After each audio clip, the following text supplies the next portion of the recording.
Hello guys, আসসালামু আলাইকুম। ইসমি আলম হোসেন। আনার ফল ডালিম ডালিম যেটা কয়। তো গাইজ, গতকালকে গতকালকে আমি আনার ফল, আপেল আরও বিভিন্ন পদের ফল আনছিলাম, যে স্যালারি পাইছি, এখন কিছু খাওয়া লাগবে বুঝছেন।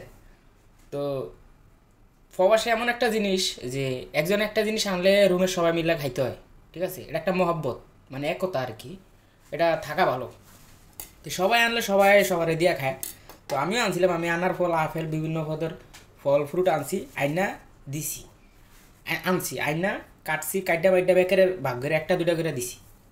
দেওয়ার পরে এখন মনে করেন যে এই ফল আইনা বেকারে ভাগ করে দিছি। আমার ওস্তাদে খাইব না, এখন মনে করেন যে হেতন ফল ফ্রুট ভাল লাগে না। হ্যাঁ খালি সিগারেট খায়, আর এই এই শ্রীলঙ্কার মানুষ বেশি বেশি এটা খায়, মানে তামাক, বুঝলেন। সিগারেট খাইব আর এটা খাইব, এটা এটা ডইলা দাঁতের তলে দেয়, দাঁতের তলে দিয়া এটা খায়। আমি মনে মনে কই, হায় রে, কুত্তার ফেটো কি গিয়ে অজময় জীবনও। হ্যাঁ, কুত্তার ফেটো এই আই ভাই হসা গান্দা এডি ফেটো অজময়। ফেটো তো নাই, গালিগুলির ভিতরে দিয়া এই মনে করেন যে দাঁতের মারিটা দিয়ে সব ফসে লাইছে। ব্যাগে খাইতেছে, এন যে 2-3 দিন জ্বরে ভুগতেছে, হেয়ারও দিছে, হে খাইতেছে।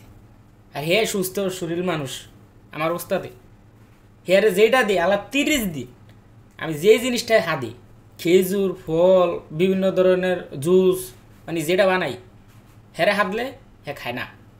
হেতন বলে এডি ভাল লাগে না, ওডি ভাল লাগে না, এডি ভাল লাগে না। তাই আমি মনে মনে কই, কুত্তার ফেটো কি জীবনও গিয়ে অজম হয়? ডাইরেক্ট তো কইতারি না। তো আমি মনে মনে কই যে কুত্তার ফেটো জীবনে গিয়ে অজম হয় না। রুমের না এলো 12-13টা মানুষ বেকেরে দিই, বেকে খায়, কোনদিন খায় না। হ্যাঁ যেটি আমারে দেয় আমি খাই, আমি মানা করি না। আমার কথা হলো যে আমারে যেটা দিব ওইটা খাম, খালি খারাপ জিনিস যেটা সারা সব যেটা ভালো দিব ওইটাই খাম। আর হ্যাঁ রে আমি এটা দিই, ওস্তাদ খাও, না ভাল লাগে না। ওটা দিই খাও, না ভাল লাগে না। ওটা দিই খাও, না ভাল লাগে না। মানে কেমন একটা অবস্থা, ভালো ভালো জিনিস দিই, হায় রে মাইসে খায়, একটু মোহে নেয়, এরকমই তো কিছু। মাইসে তো মোহের খাদিলেও খায়, হ্যাঁ খাইব না। আর হ্যার একটা অভ্যাস কি, যে কিছু কিছু মানুষের মতন খাইবও না, খাবাইবও না, বুঝছেন, এলো অবস্থা।